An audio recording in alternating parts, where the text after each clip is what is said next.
بسم اللہ الرحمن الرحیم۔ پروگرام لیڈر کارنر میں آپ کا میزبان اسد شہزاد۔ کسی بھی سیاست کے ہاؤس میں دیکھیں تو اپوزیشن کا بڑا کردار ہوتا ہے، اور اپوزیشن ہی نشاندہی کرتی ہے، اپوزیشن ہی احتجاج کرتی ہے، اپوزیشن ماحول کو گرم رکھتی ہے، اور اپوزیشن جو لوگ کام کر رہے ہیں ان کو جگاتی رہتی ہے کہ سونا نہیں ایسی توڑے پیچھے ہیں۔ 2024 کے انتخابات میں جو سب سے اہم بات نوٹ کی گئی کہ چھ بڑی پارٹیوں نے دو گروپوں کی شکل میں بڑا الیکشن لڑا، اور خیال تھا جی کہ کم از کم اپوزیشن ضرور ہوگی اور کچھ سیٹیں ادھر جائیں گی، کچھ سیٹیں ادھر جائیں گی، لیکن کلین سویپ ہو گیا۔ اور یہ جو موجودہ ہاؤس ہے یہ بغیر اپوزیشن کے چل رہا ہے، بغیر اپوزیشن کے۔ لیکن اگر دوسری سائڈ پہ دیکھتے ہیں، جس کو اپوزیشن کا نام تو نہیں کہہ سکتے، یہ ضرور کہہ سکتے ہیں کہ وہ مخالفین ہیں۔ اب مخالفین کے بڑے الزامات ہیں، مخالفین بہت سے الزامات لے کے میدان میں آتی ہے، لیکن یہ واحد مخالفین ہیں۔ اگر میں ان کی 1.5 سالہ کارکردگی کو دیکھتا ہوں تو یہ کبھی احتجاجی شکل میں کبھی نظر نہیں آئے، کبھی نعرے لگاتے نظر نہیں آئے، سوائے ایک دو واقعات کے۔ اور انہوں نے لاہور چیمبر کے اوپر کبھی بھی کوئی ایسی بیان بازی نہیں کی یا آپ کا یہ کام خراب ہو گیا، آپ نے یہ کر دیا، آپ نے وہ کر دیا۔ ایک تو اس پہ بات کریں گے، آج میرے مہمان ہیں سہیل اشاری صاحب، سابق چیئرمین پیاف اور سابق صدر لاہور چیمبر رہ چکے ہیں۔ ان کا بڑا ویژن ہے، اور تقریباً 4 یا 5 عشروں سے یہ ٹریڈ سیاست سے وابستہ ہیں، اور یہ بخوبی جانتے ہیں، اور ان سے بڑی کھلی باتیں کریں گے۔ السلام علیکم سہیل صاحب۔ وعلیکم السلام۔ سہیل صاحب، آپ نے میرا مدعا تو سمجھے کہ ہے کیا مدعا، لیکن یہ بتائیے کہ گزشتہ 1.5 سال میں سے پہلے جب آپ کا الیکشن ہوا، آپ کے الیکشن ہارنے کی وجہ کیا تھی؟ ایک مضبوط گروپ کے ساتھ میدان میں اترے تھے آپ لوگ۔ دیکھیے، ہار جیت تو ووٹروں کے اور اللہ کے ہاتھ میں ہوتی ہے، اور ہم نے بھرپور کوشش کی، کیونکہ یہ ہمارا پہلا الیکشن تھا کہ ہم نے جو مین گروپ جس کے ساتھ ہم نے پچھلے اتنے دہائیاں گزاری تھیں ان کے ساتھ ہماری سپلٹ کہہ لیں، ان بن کہہ لیں، وہ ہو گئی۔ تو یہ ہمارا پہلا الیکشن تھا اس سپلٹ کے بعد، اور چونکہ وہ گروپ پہلے سے ہی بااقتدار تھا اور ہم بھی تھے اس لحاظ سے، مگر ہم چونکہ علیحدہ ہوئے یا انہوں نے ہمیں علیحدہ کیا، جو بھی کہہ لیں، تو اس میں پھر بہت سی خامیاں رہ گئی تھیں جو ہمیں لگتا ہے کہ اس دفعہ ہم وہ نہیں ہونے دیں گے۔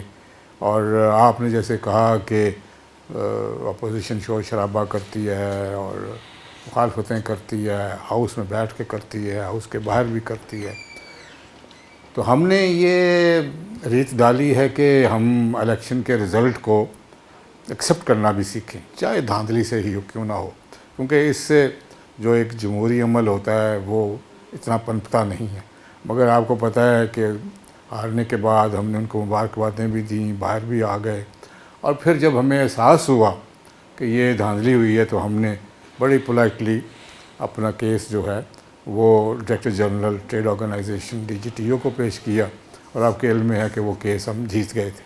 چونکہ الیکشن ہو چکے تھے، لوگ سیٹوں پہ بیٹھ چکے تھے، تو DGTO نے صرف short of not declaring the election null and void, باقی سارا ان کو کہا کہ آپ نے یہ ارریگولرٹیز کی ہیں جو کہ مناسب نہیں تھی، مگر چونکہ اب الیکشن ہو چکا ہے اور آپ بیٹھ چکے ہیں، تو اس لیے شہر سے میرا یہاں پہ سوال بنتا ہے کیوں گئے؟ آپ نے بھی ایک بار مجھے کہا، آپ کی لیڈرشپ سے میری کافی بات ہوتی رہتی ہے، وہ بھی کہتے ہیں جو سینئر اور سنسیئر بھی ہیں، وہ کہتے ہیں کہ ہمیں دھاندلی کے الزامات کو لے کے نہیں جانا چاہیے تھا، اور ٹھیک ہے جیت گئے تھے، ان کو موقع دینا چاہیے تھا، اور 1.5 سال کے بعد الزامات کی سیاست اب بھی چل رہی ہے، تو کیا عدالت میں جانے کا غلط فیصلہ نہیں تھا؟ نہیں، میرے خیال میں کم از کم ہم نے یہ تو پروف کر دیا نا کہ ارریگولیرٹیز ہوئی تھیں۔ ایک ہوتا ہے الزام جو پھر الزام کے طور پہ ہی فضا میں گھومتا رہتا ہے اور اس کا کوئی نتیجہ نہیں ہوتا، مگر اس میں ایک نتیجہ ضرور نکلا کہ وہ اس وقت انہوں نے دھاندلی کی تھی اور وہ ہوئی تھی۔ ہم نے صرف یہ ثابت کرنا تھا، ہمارا اس سے آگے شاید مطالبہ یہ نہیں تھا کہ الیکشن کو کالعدم قرار دے دیا جائے اور نئے الیکشن کرائے جائیں۔ لیکن DGTO نے کہیں یہ واضح طور پہ تو کبھی بھی نہیں کہا، جتنے آپ کے کیس ہوئے کہ جناب جو باقی دھاندلی ہوئی ہے، اس طرف سے یہ لفظ نہیں آیا، دھاندلی آپ کی طرف سے چل رہا ہے۔ دیکھیں، بات یہی ہے کہ دھاندلی کا لفظ ضروری نہیں ہوتا، بات وہی ہوتی ہے کہ آپ نے چوری کی ہے کہ بے ایمانی کی ہے، تو آپ کہیں گے نہیں چوری تو نہیں لکھا، بے ایمانی لکھا ہے۔ بات وہی ہے کہ انہوں نے مس مینج کیا، مس اپروپریٹ کیا، اور اس کو ہی دھاندلی کہتے ہیں. صرف دھاندلی یہ نہیں ہوتا کہ آپ نے ووٹ جعلی ڈلوا دیے، وہ بھی کسی حد تک ہوا ہوگا مگر ہم نے اس کے پیچھے نہیں گئے تھے. دیکھیے صرف ایک ہی چیز دھاندلی نہیں ہوتی، جیسے ایک ہی کرپشن صرف فائنینشیل کرپشن نہیں ہوتی ہے، ایک مورل کرپشن بھی ہوتی ہے. ٹائم پہ نہ جانا، ٹائم پہ نہ کام کرنا، کام پہ جا کے بیٹھے رہنا، یہ بھی ایک کرپشن ہے. اس لحاظ سے کرپشن ہم نے ثابت کر دی تھی. ہم نے جو چیز ثابت کرنی تھی وہ ثابت کر دی. ہمارا دیکھیے وہ بھی اصل بات شہزاد صاحب یہ ہے کہ ادارے کی عزت ہونی چاہیے. ہم ادارے کو بدنام نہیں کرنا چاہتے، ہم ادارے کی عزت چاہتے ہیں. کل کو یہ کہیں گے لو جی ادھر جو آتا ہے وہ اس طرح کے لوگ ہوتے ہیں. تو ہم نے ادارے کی عزت کو بحال رکھنے کے لیے ہم نے ایسا کوئی فساد کریٹ نہیں کیا. ہاں اب الیکشن آ رہے ہیں، الیکشن میں پھر دیکھیں گے کیا ہوتا ہے، ہم جیتتے ہیں کہ وہ جیتتے ہیں. ان کی کوشش اچھی رہتی ہے، ہماری کوشش اچھی رہتی ہے. کیونکہ جو پچھلے بھی ان کے صدر آئے ہیں جنہوں نے 2 سال گزارے ہیں، آپ نے دیکھا ہے انہوں نے چیمبر کا جو وقار ہے، ٹھیک ہے، ان کو ٹھیس پہنچائی ہے اور بات کرنے کے انداز سے ٹھیس پہنچائی ہے. تو اب ہمیں بڑی امید ہے کہ جو پچھلے الیکشن میں خامیاں رہ گئی تھیں کمپین کے حوالے سے، الائنسز کے حوالے سے، ڈور ٹو ڈور جانے کے حوالے سے، وہ ہم اب پوری کر رہے ہیں. تو بڑی امید ہے کہ اس دفعہ ہم بہت ٹف ٹائم دیں گے. اور پچھلی دفعہ بھی کارپوریٹ کلاس کا الیکشن جو ہے سارے 200 ووٹوں سے ہم ہارے تھے. 200 ووٹ تو کوئی اتنی بڑی بات نہیں ہے، وہ ہم اس سے بھی زیادہ انشاءاللہ اس دفعہ اکٹھے کر لیں گے. اور اصل بات ہوتی ہے پرفارمنس کی. جو ان کو 2 ٹینیور ملے ہیں، ان کی پرفارمنس جو ہے، اگر میں یہ کہوں کہ لیوک وارم تھی، کوئی اس میں ایسا انہوں نے بزنس کمیونٹی کی کوئی خاص جو اصل ایشوز ہیں ان پہ کام نہیں کیا، تو یہ ان کی ناکامی ہے. اور وہ ہم ناکامی اپنے الیکشنوں میں بتائیں گے کہ بھئی انہوں نے، کیونکہ ویسے کیونکہ 2 سال کا ٹرنیور ہے، پہلے شور مچانے سے میں نہیں سمجھتا کہ اس کا کوئی اثر ہوتا ہے. تو اب ہمیں بڑی امید ہے کہ ان فورتھ کمنگ الیکشنز میں ہم ان کو کافی مشکل وقت دیں گے. اور امید ہے کہ ہم اس دفعہ ہم بہت کوشش ہوگی کہ ہم جیت جائیں. کیا آپ سمجھتے ہیں کہ آپ کا اتحاد تو ہونے جا رہا تھا علی اسام گروپ کے ساتھ، پھر اچانک فاؤنڈر آپ کے گھر آ گئی، کیا آپ سمجھتے ہیں کہ وہ فاؤنڈر کا غلط فیصلہ تھا؟ دیکھیے اتحاد تو ہونا ہی تھا کسی نہ کسی سے، مگر یہ سیاست چاہے چیمبر کی ہو چاہے بڑی سیاست ہو، آخری دن تک یہ پھسلتی رہتی ہے، فلوئڈ ہوتی ہے، کبھی ادھر کبھی ادھر. تو تجربہ کیونکہ فاؤنڈرز گروپ کے ساتھ ہم ہمیشہ سے چلتے آ رہے تھے، تو ہمیں امید تھی کہ یہ گروپ اسٹرانگ ہے ہماری طرح. مگر علی صاحب نے بھی اچھا پرفارم کیا، کیونکہ میں ذاتی طور پہ یہ سمجھتا ہوں کہ جو اچھا پرفارم کرتا ہے یا اچھی بات کرتا ہے، چاہے وہ آپ کے مخالف ہی کیوں نہ ہو، اس کی تعریف ہونی چاہیے. اسی طرح اپوزیشن میں، اگر آپ اپوزیشن میں بیٹھے ہیں اور حکومت صحیح کام کر رہی ہے تو آپ اس کو اپریشیٹ کرنا چاہیے، بنسبت کہ آپ کھال کی بال نکالنے کی کوشش کریں، اس کی کوئی ضرورت نہیں ہوتی. ہاں جہاں غلطی ہو رہی ہو، جہاں کوئی گائیڈنس دینی ہو، وہ آپ ضرور کریں، مگر مطلب کہ opposition for the sake of opposition نہیں ہونی چاہیے. اچھا بتائیے کہ آپ کا یہ اتحاد ایک الیکشن کے لیے تھا، یا آپ یہ اتحاد اس الیکشن میں بھی 2026 میں سپٹمبر میں جو انتخابات ہونے جا رہے ہیں اس میں بھی آپ کا اتحاد یہی رہے گا، یا سمجھتے ہیں کہ کیا تبدیلی ہوگی؟ دیکھیں جہاں تک ہمارے گروپ کا تعلق ہے، ہم ابھی بھی یہی سمجھتے ہیں کہ جن کے ساتھ ہم چلے تھے انہی کے ساتھ چلنا چاہیے ہمیں. اور دیکھیے ہار جیت پھر اللہ کے ہاتھ پہ ہوتی ہے. اتحادی اگر ہار جائیں، جیسے ہم بھی تو ہارے نا، اگر وہ ہارے ہیں تو وہ اگر ہمیں الزام دیں کہ جی ہماری وجہ سے ہارے ہیں، ہم ان کو الزام دیں کہ وہ ہماری وجہ سے ہارے ہیں، تو ایسی بات نہیں ہے. ہم ہارے ہیں تو اکٹھے ہارے ہیں، تو ہم نے اگر جیتنا بھی ہے تو اکٹھے ہی جیتنا ہے. میں ایک چھوٹی سی اپنی مثال ذاتی آپ کو دوں. جب میں نے شروع میں ٹریڈ پالیٹکس میں آیا اور تو میں پہلے 2 الیکشن ہار گیا تھا، تو میرے بھائی صاحب نے مجھے کہا کہ تم الیکشن کیوں لڑتے ہو؟ تو میں نے کہا پھر کیا کریں؟ کہتے ہیں دوسرا گروپ جوائن کر لو جو جیت رہا ہے، جو اکثر ہوتا ہے کہ جیتنے والے کو سارے جوائن کر لو. میں نے کہا جی، میں نے کہا جی نہیں، میں اپنا گروپ نہیں چھوڑوں گا، میں نے جوائن کر لیا، اب میں یہیں سے جیتوں گا، یہیں سے ہاروں گا، میں سیاست چھوڑ دوں گا مگر میں نے گروپ چینج نہیں کرنا. تو اس سے دوسرے سال ہی میں الیکشن بھی جیتا اسی گروپ سے، گروپ میں نے نہیں چھوڑا. پھر میں ایس وی پی بھی ہوا، پھر میں پریزیڈنٹ بھی اسی گروپ سے ہوا. تو ہمیں کوئی گروپ تبدیل کرنے کی اشد ضرورت کوئی نہیں ہے، مگر فلوٹ چیزیں ہیں، دیکھتے ہیں کہ کون کہاں آج ہماری اگر 3 گروپوں کا اتحاد ہے، 4 گروپوں کا اتحاد بھی ہو سکتا ہے، 5 گروپوں کا اتحاد بھی ہو سکتا ہے، کیونکہ آج کا دور حکومت میں رہنے کا اتحاد ہی ہے۔ تو جہاں جہاں ہمارا اتحاد اگر بڑھ سکتا ہے تو ہم بڑھا لیں گے۔ یہ 4 بھی ہو سکتے ہیں جی یا بالکل ہو 5 سکتے بھی ہیں، ہو 5 سکتے بھی ہو سکتے ہیں۔ ہیں۔ سر یہ بتائیے کہ آپ کے بارے میں یہ کہا جا رہا ہے کہ آپ کے پیاف کے بارے میں کہ یہ بالکل سوئے رہتے ہیں، اٹھتے نہیں ہیں، الیکشن کے نزدیک ان کو نیند ان کی کھلتی ہے اور پھر الیکشن لڑتے ہیں، پھر گھر جا کے سو جاتے ہیں۔ بات یہ ہے کہ ہم اگر میں آپ وہ کی 1.5 لوگ ہیں، سالہ ڈیڑھ سالہ کارکردگی دیکھوں تو آپ کہیں بھی نظر نہیں آئے، نہ ایسوسیٹ میں نہ کارپوریٹ کلاس میں، کہیں نظر دیکھیے نہیں آئے۔ بات یہ ہے کہ الیکشن ہوتے ہیں 2 سال کے بعد، ہم یہ سمجھتے ہیں کہ شور مچانے سے اور شروع میں ہی اپنی انرجی ضائع کرنے سے نا، جیسے کرکٹ میں ہوتا ہے نا کہ آپ ٹپ ٹپ کھیلتے ہیں، ٹیسٹ میچ ہے، جی ہاں، یہ 2020 نہیں ہے، تو پھر آپ سینچریاں بھی کر لیتے ہیں ٹپ ٹپ کر کے، حنیف محمد سٹائل، ٹھیک ہے جی۔ اور دوسری بات یہ ہے کہ ہم اگر سوتے بھی ہیں تو ایک آنکھ ہماری کھلی ہوتی ہے اور ہم سب چیز کا جائزہ لے رہے ہوتے ہیں، مگر ہم اس وقت منظر عام پر آئیں گے جب کہ اس کی ضرورت ہوگی، پہلے شور مچانے سے کوئی فائدہ نہیں ہے۔ دیکھیے ایک الیکشنئرنگ ہوتی ہے پرسیپشن، کہ آپ کو دنیا سوشل میڈیا پہ دیکھ رہی ہے، ٹی وی پہ دیکھ رہی ہے، او آپ ادھر اس مارکیٹ گئے، اس مارکیٹ گئے، اس مارکیٹ میں چاہے 2 سے 4 ووٹ بھی نہ ہو، تو ہم ووٹ گیدرنگ کے پیچھے اس وقت ہیں، ہم اپنا ہوم ورک کر رہے ہیں، ہمارا امتحان الیکشن ہے۔ ہوم ورک جو کر رہا ہوتا ہے وہ شور نہیں مچاتا کہ میں ہوم ورک کر رہا ہوں، وہ پھر امتحان جب دینے جاتا ہے تو اس سے پتہ چلتا ہے کہ اس نے اپنی تیاری کتنی کی ہوئی تھی۔ تو آپ یقین رکھیں کہ بیک ڈور سارے کام ہو رہے ہیں، اور ہم نہیں چاہتے کہ ہمارے مخالفین کو یہ پتہ چلے کہ ہم کیا کیا کر رہے ہیں، کیونکہ لیکن جو تمام ہم کریں گے انہوں نے فوراً وہی شاید صاحب فالو کرنا شروع کر دینا۔ تمام گروپس نے اپنی انتخابی مہم کا اعلان کر دیا ہے، اور آپ کی طرف سے ابھی تک کوئی ایسا سلسلہ نظر نہیں آ رہا کہ آپ الیکشن مہم میں نظر آ رہے ہیں۔ دیکھیے الیکشن مہم جو ہے نا وہ زیادہ تر ہوتی ہے ایسوسیٹ کلاس کی، کہ لوگ مارکیٹ جاتے ہیں، تصویریں کھینچتے ہیں، ڈھول ڈھمکا کرتے ہیں، شور شرابہ مچاتے ہیں۔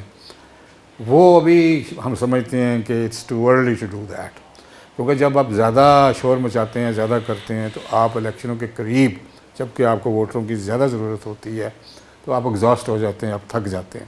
تو ہم اب سمجھ رہے ہیں کہ اس وقت آہستہ آہستہ عید کے بعد، عید الاضحیٰ کے بعد ایک ٹائم آ گیا کہ ہم بھی مارکیٹوں میں جانا شروع کریں، اور مارکیٹوں میں ہماری کوشش ہوگی کہ ہم نئے ووٹروں کی بھی تلاش کریں، کیونکہ اس وقت 48,000 کے قریب لیکن ووٹر آپ تو ہو گئے ہیں۔ کارپوریٹ کلاس کے زیادہ دعوے دار ہیں، تو کیا سمجھتے ہیں کہ آپ اس وقت جو ایسوسیٹ کلاس کے اندر ایک جنگ جاری ہے، جوڑ توڑ کی بھی جنگ جاری ہے، کوئی گروپ ان کو جوائن کر رہا ہے، کوئی گروپ ان کو جوائن کر رہا ہے، تو کیا آپ سمجھتے ہیں کہ آپ ایسی صورتحال میں اتریں گے کہ آپ ایسوسیٹ میں بھی کوئی رول ادا کر سکیں گے؟ بالکل ایسا ہی ہوگا جی۔ ایسوسیٹ کلاس کی ٹیم بن چکی ہے، اس کا ہیڈ ڈکلیئر ہو چکا ہے، ہم نے ہوم ورک شروع کر دیا ہے، عید کے فوری بعد مارکیٹوں کا جو نشاندہی ہے وہ ہو چکی ہوگی، ہم نے، اور اس کا شیڈول بھی بن چکا ہوگا کہ ہم نے کہاں کہاں جانا ہے۔ تو آپ دیکھیں گے کہ وقت کے ساتھ ساتھ ہم اس مگرمچھ کی طرح ہیں جو ویسے آپ کو سویا نظر آتا ہے، مگر جب شکار نزدیک آتا ہے تو وہ جھپٹ کے پڑتا ہے۔ جی تو انشاءاللہ ہم آپ کو ہماری وہ تڑپ جھٹپ نظر آئے گی، پھر آپ کہیں گے نہیں نہیں ہاں جی یہ کام کر رہے ہیں۔ ابھی آپ کو لگ رہا ہے کہ کچھ نہیں ہو رہا، مگر ابھی یہ وہ اسی طرح ہی ہیں جیسے بطخ پانی کے اوپر چل رہی ہوتی ہے تو کسی کو سمجھ نہیں آتی کہ یہ کیا ہو رہا ہے، مگر نیچے سے جو وہ پیڈلنگ ہو رہی ہوتی ہے نا وہ کسی کو نظر نہیں آتی۔ تو اس وقت وہ بطخ بڑے پریام سے چل رہی ہے، نیچے بہت پیڈلنگ ہو رہی ہے جو نہ آپ کو نظر آ رہی ہے نہ کسی اور کو نظر آ رہی ہے۔ یہ دعوے تو آپ کے پچھلے انتخابات میں بھی تھے۔ بس ٹھیک ہے، ہار جیت تو میں نے پہلے کہا ہے کہ جی ضروری نہیں ہوتا کہ جو بطخ تیر رہی ہے وہ پار بھی پہنچے گی کہ نہیں پہنچے گی، کوشش کر رہی ہے۔ ہمیں بڑی امید ہے کہ اس دفعہ جو ہم نے اس وقت ہم میں کمیاں اور کوتاہیاں رہ گئی تھیں، پولنگ ڈے کی کوتاہیاں رہ گئی تھیں کہ پولنگ ڈے پہ ہم اتنے ویجیلنٹ نہیں تھے کہ ہم کوئی ارریگولیرٹیز ہونے دیں۔ اس دفعہ پولنگ والے دن بھی ہم بہت زیادہ ہوشیاری سے کام لیں گے، ایک ایک جگہ پہ ہمارا بندہ کھڑا ہوگا تاکہ کسی قسم کی کوئی بد نظامی یا برترتیبی یا کوئی بھی کسی قسم کا جعلی ووٹ نہ پڑ سکے۔ نشاد صاحب، آپ پیاف کے ساتھ ایک طویل عرصے سے منسلک ہیں. میں ایک سوال کرنا چاہ رہا ہوں کہ اصل پیاف کس کی ہے؟ میاں انجم نثار گروپ کہتے ہیں کہ پیاف ہماری قانونی ہے، میاں شوکت صاحب کہتے ہیں کہ پیاف ہماری ہے، اور پچھلے 2 سال یا 3 سال یہ کیس عدالت میں ابھی تک کوئی فیصلہ نہیں آ سکا کہ پیاف شفقت صاحب ابھی تک اپنے اس دعوے کو اپنا نہیں ثابت کر سکے کہ پیاف ہماری ہے. اور اب بھی وہ معاملہ پچھلے الیکشن میں سے پہلے کہا گیا تھا کہ شاید الیکشن میں یہ ایک ٹول بنایا جائے گا کہ اور قانونی شکل دی جائے گی، لیکن مزید 1.5 برس گزر گیا. کیا آپ سمجھتے ہیں کہ پیاف ہے کس کی قانونی طور پر؟ اگر تو آپ مجھ سے حقیقت پوچھیں، قانونی طور پہ سر قانونی طور پہ بھی آ جاتے ہیں، حقیقت ہی اور جاننا حقیقت چاہتا بھی ہوں. بتا دیتے ہیں آپ. لوگ بھی یہ جاننا چاہتے ہیں. پیاف 3-4 بندوں نے شروع کی تھی، جس میں شفقت صاحب کا خیال تھا، آئیڈیا تھا، اور پھر انہوں نے اس کو رجسٹر کروایا تھا. انجم نثار صاحب یا میں، ہم نے بعد میں جوائن کیا تھا، ٹھیک ہے. مگر آپ چاہے بعد میں بھی جوائن کریں، جس بندوں نے 25 سال ایک ادارے کو دیے ہوں، تو پھر وہ یہی کہتا ہے کہ جی میرا ادارہ ہے. مگر اس کو لانچ کرنا، اس کو رجسٹر کروانا، وہ میاں شفقت علی کا ہے. اور دوسرا، جہاں تک آپ قانونی کی بات کر رہے ہیں، قانون میں ہم گئے ہوئے ہیں. آپ کو پتہ ہی ہے اس ملک میں قانون میں تیزی کتنی ہے اور کتنی جلدی یہ فیصلے کرتے ہیں. یہاں پہ سب سے جو نقصان دہ چیز ہے وہ یہی ہے کہ عدالتیں بہت ٹائم لیتی ہیں، اور پھر یہ جو پراپرٹی رائٹس کے لاز ہیں، ان پہ تو امپلیمنٹیشن ہوتی ہی نہیں ہے. شاید کسی اور لا پہ ہوتی ہو. تو یہ پراپرٹی رائٹس جو ہیں، ہم کوشش کر رہے ہیں، ہم کافی نزدیک ہیں کہ اس کا بھی فیصلہ آ جائے، اور اگر ہو گیا تو پھر بہت اچھا ہو جائے گا. مگر حقیقت یہی ہے، اگر انجم نثار گروپ یہ کہتا ہے کہ جی انہوں نے لانچ کی تھی، تو میں سمجھتا ہوں کہ وہ صحیح بات نہیں کر رہے. ٹھیک ہے، اس وقت تو وہ ان کی اجارہ داری ضرور ہے، ہم مانتے ہیں، وہ الیکشن بھی جیت رہے ہیں، یہ بھی مانتے ہیں، مگر یہ نہیں ہے. یعنی کہ یہ پیاف ابھی یہ فیصلہ نہیں ہو پا رہا کہ قانونی طور پہ کس کی ہے. یوں ہی کہہ لیجیے، کیونکہ قانونی طور پہ ہمیں اب پروف کرنا ہے نا کہ جی ہم نے رجسٹر کروائی ہوئی ہے، تو اس کو اوتھینٹیکیٹ کرنا تو ججوں کا کام ہے نا جی. تو وہ ابھی اس میں ڈیلے آ رہا ہے. مگر حقیقتاً بات یہی ہے کہ اگر آپ ان گروپ کے جو لیڈر صاحبان ہیں ان سے پوچھیں، تو وہ اگر وہ آپ کو صحیح بتائیں تو لانچ انہوں نے نہیں کی تھی، جوائن ضرور کی تھی. جوائن میں نے بھی کی ہے. اب میں بھی کہتا ہوں کہ میں پیاف کا ایک نمائندہ ہوں، مگر میں کہوں کہ میں نے لانچ کی تھی تو میں نے بھی لانچ نہیں کی تھی، تو نہ انہوں نے کی تھی. اچھا جیسے اب 1-2 سوال ذرا پاکستان کی معاشی صورتحال پر کرتے چلیں. کہاں دیکھ رہے ہیں پاکستان کو اگلے 5 سال میں؟ یہ اس تمام تباہیاں آپ کے سامنے ہیں.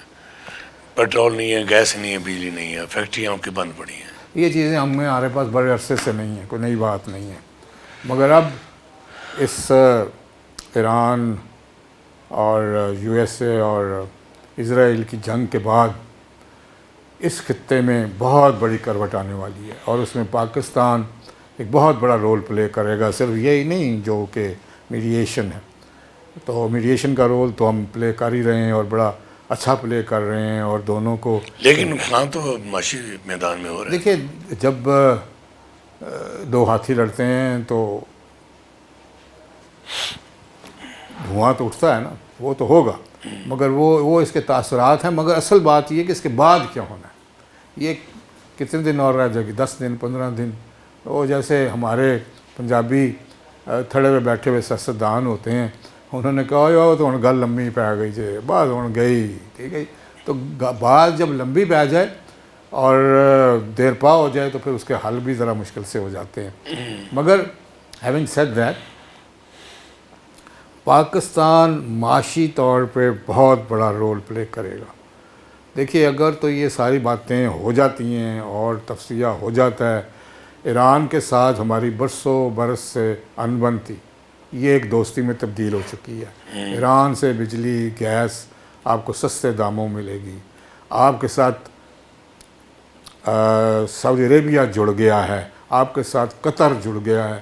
اب اس جنگ کو اوور تو ہونے دیں، اور پھر اگر ہم نے عقل مندی کے ساتھ اپنی پالیسیز کو صحیح رکھا، کیونکہ جو ترقی ہوتی ہے وہ ہیومن ترقی کے ساتھ ساتھ پروڈکشن کی ترقی ہوتی ہے. ہم جتنے مرضی ٹیکس لے لیں، جتنا مرضی IMF سے لون لے لیں، جتنی مرضی ریمیٹنس لے لیں، اس سے ترقی نہیں ہوگی، ترقی ہوگی پروڈکشن کے ساتھ. اور یہ میں بہت جگہ پہ حکومت کے نمائندوں کو بھی کہہ چکا ہوں کہ آپ پروڈکشن کی طرف دھیان دیں. پروڈکشن اس وقت IT میں ہے، پروڈکشن اس وقت الیکٹرک وہیکلز میں ہے، پروڈکشن یہ پیٹرول کی ضرورت بھی آپ کو بہت کم ہو جائے گی.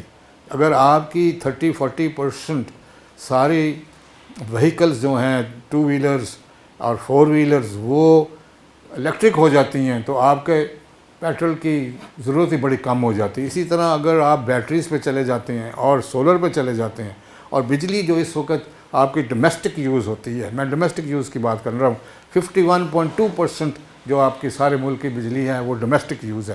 اگر سولر ہر گھر میں لگا ہو، بیٹریاں لگی ہوں، تو آپ کا تو آدھا بل ہی ختم ہو جاتا ہے اور آپ بجلی کی ضرورت ہی نہیں رہتی ہے. تو وہ بجلی جو بچے گی وہ انڈسٹری کو دیں، 3 شفٹیں چلیں. اور دوسری بڑی بات جو ہے وہ ہے اسکل ڈیولپمنٹ. اس وقت جو ٹریڈیشنل انڈسٹری تھی وہ چل رہی ہے، مگر اب اس کا دور آہستہ آہستہ ختم ہو رہا ہے. اب نئی انڈسٹریز کی بات ہو رہی ہے جس میں IT کی ہے. اس وقت بھی $4 بلین ہم گھر بیٹھے ہوئے IT سے کما رہے ہیں. اس کو ہم نے $10 بلین پہ لے کے جانا ہے ادھر نیکسٹ 3 ایئرز. اور اسی طرح پاکستان کا جو انوائرمنٹ ہے، اصل چیز ہوتی ہے انوائرمنٹ کے ماحول آپ کیا دے رہے ہیں. جیسے گھروں میں بھی بچے کو آپ کیا ماحول دیتے ہیں، تو اس ماحول میں جو چینج آنے والی ہے وہ بہت بڑی چینج آئے گی. اور مجھے بہت امید ہے کہ پاکستان آئندہ 5-10 سالوں میں یہ جو ہم $100 بلین کی بات کر رہے ہیں وہ اس بات پہ ہم پہنچ جائیں گے. کیا ہمارے معاشی ٹینک اتنے کمزور ہیں کہ وہ ان کی گرپ نہیں ہے کہ آئے روز کوئی نہ کوئی بحران آ جاتا ہے، پالیسی بدلتی جاتی ہیں، ایک آتی دوسری آتی ہے تیسری؟ دیکھیے، پچھلے جب سے پاکستان بنا ہے ہم ایک ہی ڈگر پہ چل رہے ہیں جس میں ریپٹیپزم ہے، کرپشن ہے، ڈوئنگ نتھنگ ہے. ہم فائل پہ سائن بھی نہیں کرتے تھے ایک دور میں کہ نیب پکڑ لے گی اور یہ ہو جائے گا. تو وہ یہ جو ایک سینس آف ڈوئنگ نتھنگ ہے، اور جب کچھ نہ کرنا ہو تو ہم پھر بین کر دیتے ہیں. جی اس کو منع کر دیں، جی 8 بجے دکانیں بند کر دیں، جی اس کو بین کر دیں، جی نیو ایئر نہیں ہوگی، بسنت نہیں ہوگی، یہ نہیں ہوگا. سو ہم پالیسی میکنگ نہیں کرتے ہیں. ٹھیک ہے. تو ہم میں اب انٹلیکچوئلس، اب یہ جو جنریشن کی میں بھی آپ سے بات کر رہا تھا، یہ پڑھ کے باہر سے آ رہی ہے. ان کا ویژن بہت کھل گیا ہے. ہم لوگ پرانے کاغذ کے دور کے لوگ ہیں، یہ ایک کمپیوٹر کے اور IT کے اور انٹرنیٹ کے دور کے لوگ ہیں. تو یہ سارا کچھ جب ڈیجیٹلائزیشن ہو جائے گی تو پھر آپ دیکھیں گے کہ کرپشن بھی ختم ہو جائے گی، لتھارجی بھی ختم ہو جائے گی، لیزینس اس ملک میں ختم ہو جائے گی.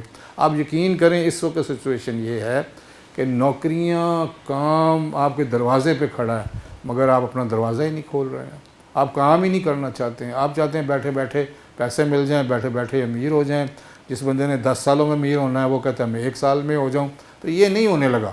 سو ہمارے اندر وہ جو کام کرنے کی جستجو اور شوق ہے وہ پیدا کرنے کی ضرورت ہے. وہ نہیں ہے. وہ نہیں.